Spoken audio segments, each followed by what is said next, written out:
Hi friends, how are you? Please subscribe my channel, please like my videos, please share my videos. Okay friends, Bigg Boss voting ప్రక్రియ రసవత్తరంగా జరుగుతుంది. అసలు ఏంది అసలు అర్థం కావట్లే. లీస్ట్లో ఉన్న నలుగురు ఓటింగు సమానంగా ఉంటుంది. ఒక ఒక ఒక గంట ఒకళ్ళు ఎక్కువైతే ఒక గంట ఒకళ్ళు ఎక్కువైతారు తప్ప మ్యాక్సిమం వాళ్ళు సేమ్ పొజిషన్లో ఉంటారు. వాళ్ళకి ఓటింగ్ అనేది అసలు లీస్ట్లో జరుగుతుంది. వాళ్ళకి ఎక్కువ ఓటింగ్ కూడా రావట్లేదు. అసలు మనం ఎవరు ఊహించని వ్యక్తి ఈసారి ఎలిమినేట్ కావచ్చు. కాబట్టి మీకు బుధవారం రోజు ఏ విధంగా ఓటింగ్ జరిగిందో ఆ ఓటింగ్ గురించి చెప్తా ఫ్రెండ్స్.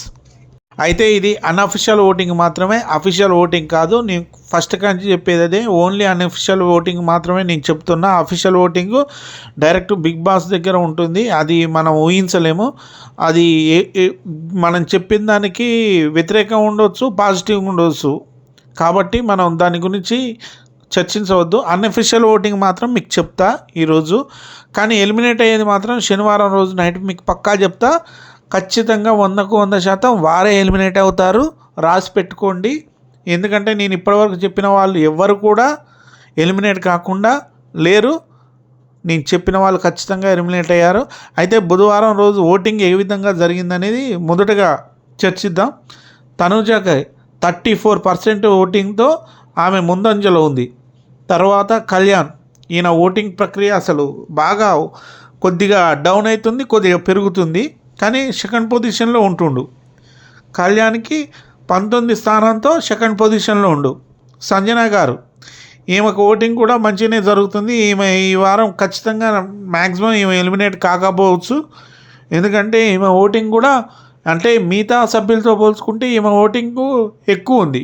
అంటే మిగతా ఓటింగ్ సభ్యులు వీక్గా ఉన్నారని అర్థమవుతుంది. సంజన గారు ఓటింగ్ వచ్చేసి 10%తో ఉంది. తర్వాత రాము రాథోడ్ అయితే గేమ్ అనేది లేదు, అసలు చాలా వరకు తగ్గిపోయింది. ఈయన ఓటింగ్ కూడా చాలా తగ్గుతుంది. ఎందుకంటే అసలు గేమ్ ఆడట్లే, ఇతను గేమ్ మీద ఫోకస్ పెట్టట్లేదు. ఏది అసలు ఇంట్లో ఉన్నా కనిపించట్లేదు, లైవ్లో అవపడే విధంగా ఏమీ ప్రవర్తించట్లేదు. కాబట్టి ఈయన ఓటింగ్ వచ్చేసి 8% ఉంది. తర్వాత గౌరవ్ ఓటింగు రాము రాథోడ్ ఓటింగ్ సమానంగా ఉంది. మ్యాక్సిమం వీళ్ళిద్దరిది సమానంగా ఉంది. గౌరవ్ కూడా ఓటింగ్ పడుతుంది. ఈయన కూడా కొద్దిగా ఎంటర్టైన్మెంట్ చేస్తుండే, ఈయన వల్ల కొద్దిగా ఎంటర్టైన్మెంట్ వస్తుంది. గౌరవ్కి వచ్చేసి 8% ఓటింగ్ ఉంది సేమ్. తర్వాత డీమాన్ పవన్కి ఓటింగ్ శాతం కూడా చాలా తగ్గిపోయింది. అసలు ఎంతవరకు తగ్గాలో అంతవరకు తగ్గింది ఈయనకి. ఎందుకంటే ఎవరు ఊహించని విధంగా ఓటింగ్ శాతం తగ్గిపోయింది డీమాన్ పవన్కి.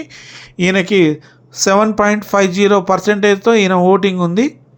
తర్వాత దువ్వాడ మాధురి, ఈమె ఎలిమినేట్ అవుతారని అందరూ ఊహించారు, మాధురి గారే. కానీ ఏం అర్థం కావట్లేదు. ఈమె ఓటింగ్ గంటకి ఈమె ఓటింగ్లో మార్పు వస్తుంది.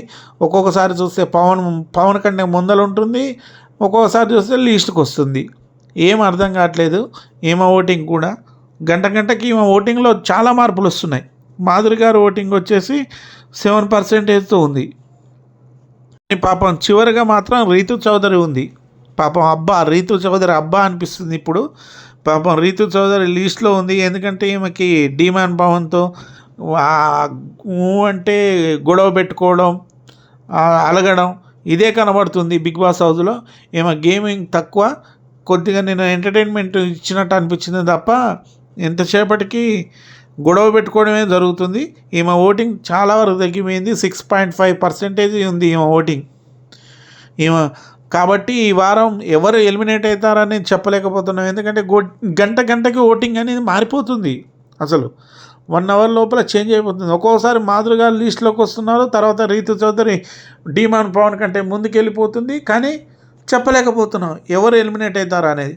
కాబట్టి ఫ్రెండ్స్, మీకు శనివారం రోజు మాత్రం పక్కా చెప్తాను, వాళ్ళు ఖచ్చితంగా ఎలిమినేట్ అవుతారు, బిగ్ బాస్ హౌస్ నుంచి బయటికి వెళ్ళిపోతారు. బిగ్ బాస్ నామినేషన్స్లో డీమాన్ పవన్ రీతు చౌదరి రిలేషన్పై మాధురి చేసిన కామెంట్స్ గురించి మనం అందరం విన్నాం.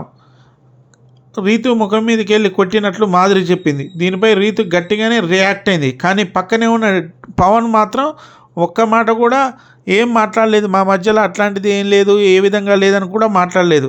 సంబంధం లేకపోయినా శ్రీజ వచ్చి మాట్లాడింది తప్ప డీమాన్ పవన్ మాత్రం ఒక్క మాట కూడా మాట్లాడలేదు. దీనికి రీతు చౌదరి బాగా హర్ట్ అయింది. రోజు నుంచి ప్రతిరోజు పవన్ని ఇదే విషయం గురించి అడుగుతూ గొడవ పడుతూ ఉంది. మాధురి నన్ను అన్ని మాటలు అంటున్నా నీకెందుకు కోపం రాలేదు, గుచ్చి అడగడంతో డీమాన్ పవన్ బ్లాస్ట్ అయ్యాడు. నేను ఆమెను అక్క అని పిలుస్తున్నా, అందుకే కోపం రావట్లేదని డీమాన్ పవన్ అన్నాడు. దీంతో రీతు సోదరి ఇంకా రెచ్చిపోయి మాట్లాడుతుంటే దొబ్బైక నుంచి అన్నాడు డీమాన్ పవన్ కోపంలో. ఇక రీతు ఇలా గట్టిగా అరుస్తూ గొడవ పడడంతో డీమాన్ దగ్గరకు వచ్చి ఏమైందని మాధురి అడిగింది. దీంతో డీమాన్ ఇదే విషయం చెప్పాడు. దీనికి ఒక్క మాట నిన్ను అడుగుతున్నాను, ఒక బ్రదర్గా చెప్పు, మీది హెల్తీ రిలేషన్ అయితే నాకు చెప్తారా?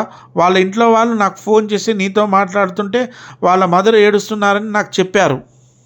ఒకవేళ అది ఆరోగ్యకరమైన రిలేషన్ అయితే అలా వాళ్ళు ఫోన్ చేసి చెప్తారా? వాళ్ళకి హెల్తీగా కనిపిస్తే కదా నాకు చెప్పారు పవన్ అని. నేను మాట్లాడిన దాంట్లో తప్పుంటే నేను సారీ చెప్తాను పవన్, నీకు ఆ అమ్మాయికి చెప్పను, నీకు చెప్తాను, ఎందుకంటే నువ్వంటే నాకు అభిమానం, ఇష్టం కాబట్టి అంటూ బ్లాస్టింగ్ విషయం చెప్పింది మాధురి. అసలు మాధురికి రీతి ఇంట్లో నుంచి ఎవరు ఫోన్ చేశారు, ఏం మాట్లాడారనేది మాత్రం మాధురి చెప్పలేదు. కాసేపటికి రీతు కెప్టెన్ రూమ్లో ఉంటే డీమాన్ సారీ చెప్పడానికి వెళ్ళాడు. నీ బాధ నాకు అర్థమైంది, నేను సారీ చెప్పాను, నేను ఫీల్ అవ్వలేదని ఎలా అంటావు నువ్వు అంటూ డీమాన్ పవన్ అడిగాడు. నేనుండే మనిషిని నా తరపున మాట్లాడడానికి నిలుచుకోకపోతే వాడు నాకు వద్దు. ఆ పాయింట్ నేను చెప్తుంటే నీకు ఆమె మీద కోపం రావలేదు. అన్నీ నేనే పడుతుండాలి, నేనే చేస్తుండాలి. నువ్వు మాత్రం అక్క అంటూ ఆమె చుట్టూ తిరుగుతూ ఉండు.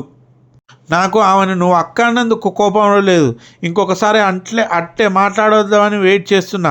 పైగా ఆవిడ నిన్ను రెచ్చగొడుతుంది, నాతో బాగానే ఉంటుంది అని డీమాన్ పవన్ అరిచాడు. అంటే నేనేంటి చెప్పు, అయినా నాకు నీతో గొడవ పడాలని లేదు, నాకు నీతో మాట్లాడడానికి కూడా లేదు. నేను నీ లైఫ్లో నుంచి హౌస్లోంచి దొబ్బేశా అంతే అంటూ రీతు బయటకు వెళ్ళబోయింది. కానీ డీమాన్ రీతును పట్టుకొని బలవంతంగా ఉండు అంటూ బెడ్ మీద గట్టిగా నెట్టేశాడు. నువ్వు పిచ్చిగా మాట్లాడకు, నేను మాట్లాడినందుకే ఫీల్ అవుతున్నానని చెప్తున్నా కదా, ఫీల్ అవ్వలేదు అంటావేంటి అని డీమాన్ పవన్ అరిచాడు. దీంతో ఇట్స్ డన్, అయిపోయింది అంటూ రీతు అంది. ఏంటి అయిపోయింది అని డీమాన్ అడిగితే నాకేం అర్థం అవ్వాలో నాకు అదే అర్థమైంది అని రీతు చెప్పింది కోపంగా. నాకు కోపమే రాలేదా అంటే డీమాన్ పవన్ అవును నీకు కోపమే రాలేదా అన్నప్పుడు నీకు కోపం ఎలా వస్తుంది అంటూ కళ్యాణ్ టాపిక్ తెచ్చాడు. అది గేమ్, దాని గురించి నువ్వు మాట్లాడకు అంటూ రీతు సీరియస్ అయింది. అవును ఇది కూడా గేమే, మొత్తం గేమే అని డీమాన్ పవన్ అన్నాడు. ఇది గేమా నా క్యారెక్టరా, నీ గేమ్ వెళ్ళు పవన్, వెళ్ళి పిచ్చిగా మాట్లాడకి ఇక్కడి నుంచి అంటూ రీతు సీరియస్ అయింది. దీంతో హైలైట్ చేయొద్దు అంటూ డీమాన్ పవన్ అంటుండగా సంజన శ్రీజ మధ్యలో వచ్చారు. డీమాన్ పవన్ నువ్వు రీతు హ్యాండ్ ఇలా పట్టుకున్నావంటే హార్ష్గా కనిపిస్తుంది, కెమెరాలో మ్యాన్ హ్యాండిల్గా కనిపిస్తుంది, అందుకే చెప్తున్నాను వదిలే అంటూ సంజన గట్టిగా అంది. అయితే భరణి శ్రీజ బిగ్ బాస్ ఇంట్లో 2 ఇన్నింగ్స్ మొదలుపెట్టేందుకు హౌజ్లోకి రీఎంట్రీ ఇచ్చారు. అయితే ఇద్దరిలో ఒక్కరికే మాత్రం ఆ హౌజ్లో ఉండే స్థానం ఉందని బిగ్ బాస్ చెప్పాడు. దీంతో ఆ ఒక్కరు ఎవరనేది నిర్ణయించడానికి బిగ్ బాస్ వివిధ రకాల టాస్కులు పెట్టాడు. ఇందుకోసం హౌస్మేట్లో కొందరిని తమ సైనికులుగా భరణి శ్రీజ ఎంపిక చేసుకోవాల్సి ఉంటుంది.